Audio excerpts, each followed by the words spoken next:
Bismillahirrahmanirrahim.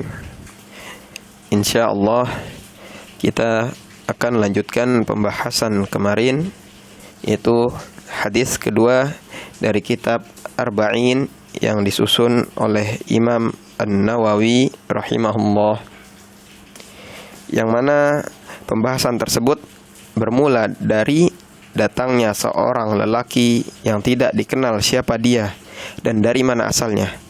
Bukan salah satu warga Madinah, bukan pula tamu dari salah satu warga Madinah.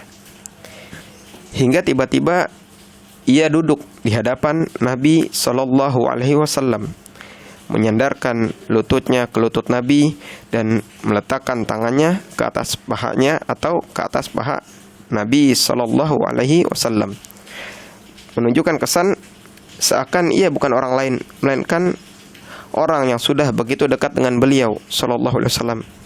Kemudian bertanya tentang apa itu Islam. Rasulullah kemudian menjelaskan, al-Islamu an tashhada an la ilaha illallah wa anna Muhammadar Rasulullah.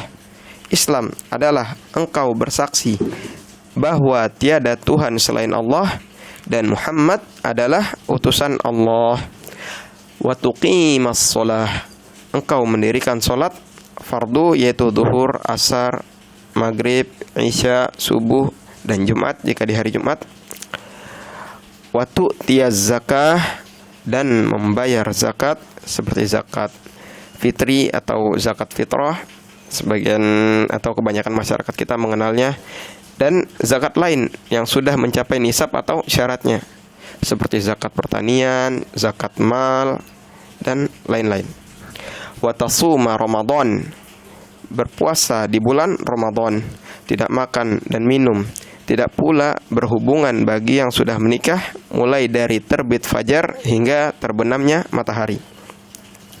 Wa tahujjal baita in istata'ta ilaihi sabila, dan pergi haji jika sudah memiliki kemampuan di situ, baik kemampuan fisiknya dan baik pula kemampuan perbekalan atau hartanya. Setelah mendengar penuturan Nabi Muhammad sallallahu alaihi wasallam, orang tersebut lantas berkata, "Shadaqta, engkau benar." Umar bin Khattab radhiyallahu anhu yang meriwayatkan hadis ini berkata, "Fa'ajabna lahu yas'aluhu wa yusaddiquhu." Hingga kami terheran-heran mendengar jawaban orang tersebut. Dia yang bertanya, tapi dia sendiri yang membenarkan. Seakan yang bertanya bukan seorang yang tidak tahu, melainkan seperti guru yang tengah menguji pengetahuan peserta didiknya. Tidak berhenti pada pertanyaan apa itu Islam. Lelaki itu lanjut bertanya, "Fa-akhbirni anil iman." Beritahukan aku apa itu iman.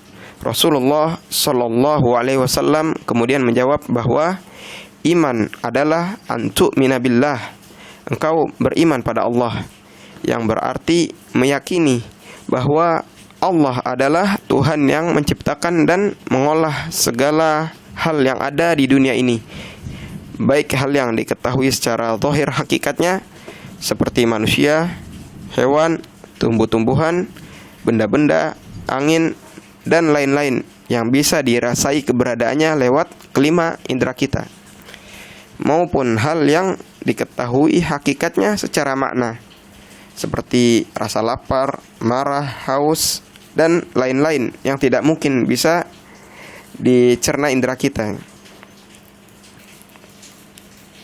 Beriman pada Allah berarti meyakini bahwa yang menciptakan dunia ini adalah satu-satunya entitas atau wujud yang berhak disembah.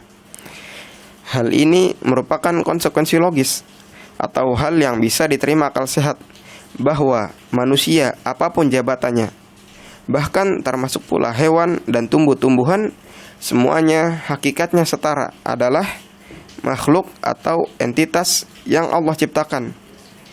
Tidak ada seorang pun selain Allah itu sendiri yang berhak disembah. Itulah mengapa perbuatan penyembahan benar-benar dibenci. Bahkan termasuk hal yang dibenci jika ada manusia yang berusaha membuat dirinya disembah, bahkan oleh binatang sekalipun. Sebab sesembahan adalah kekhususan yang hanya dimiliki oleh Sang Pencipta.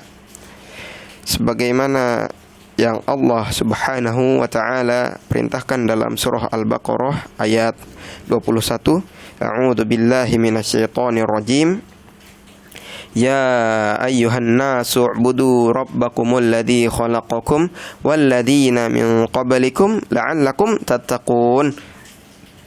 Wahai sekalian manusia, sembahlah Rabb atau Tuhan kalian yang menciptakan kalian dan menciptakan orang-orang sebelum kalian, agar kalian menjadi makhluk yang bertakwa.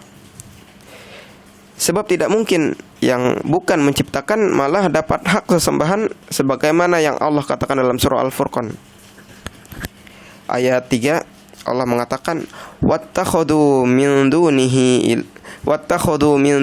alihatan la yakhluquna syai'a wa hum yukhlaqun.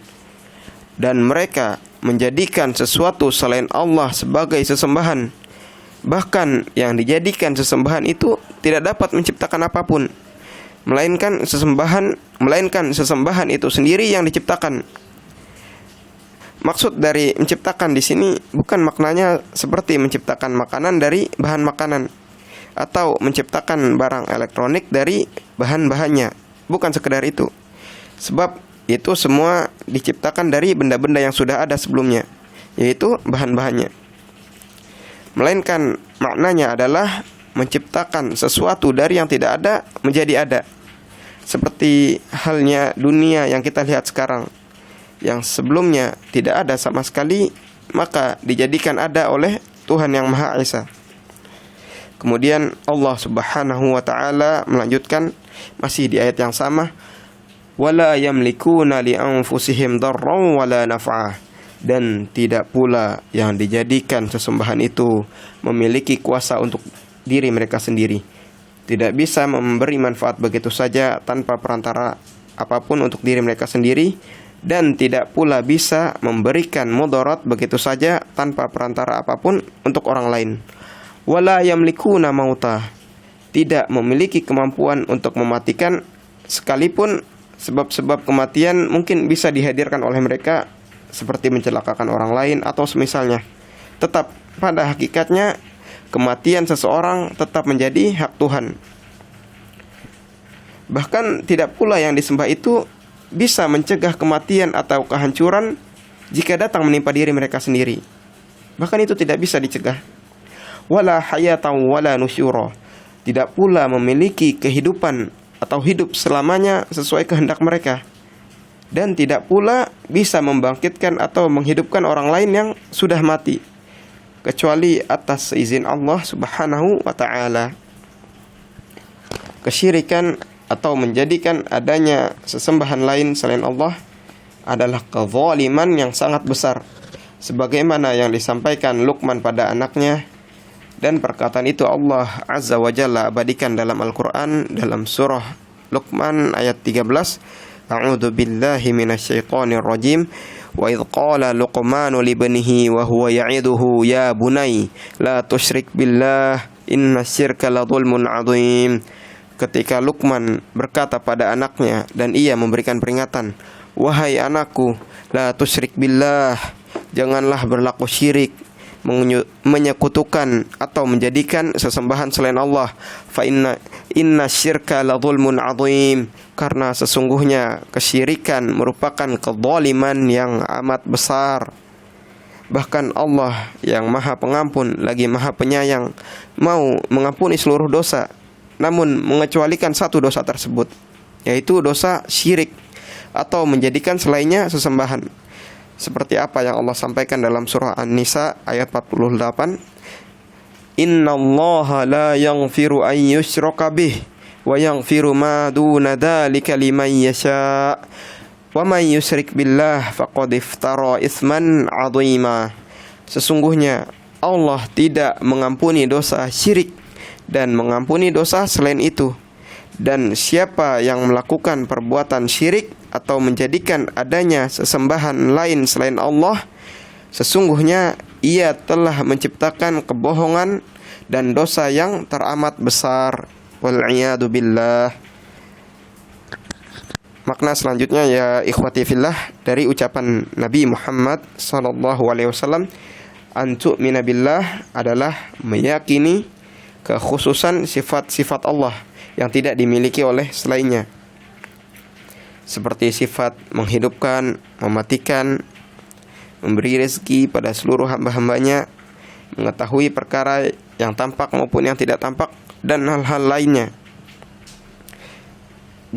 lainnya yang menjadi kekhususan Allah Subhanahu wa ta'ala.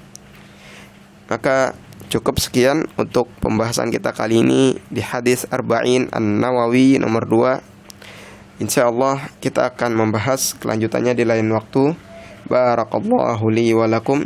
Lebih kurang salah dan khilafnya saya mohon maaf, dan kebenaran hanya milik Allah dan Rasulnya. Wassalamualaikum warahmatullahi wabarakatuh.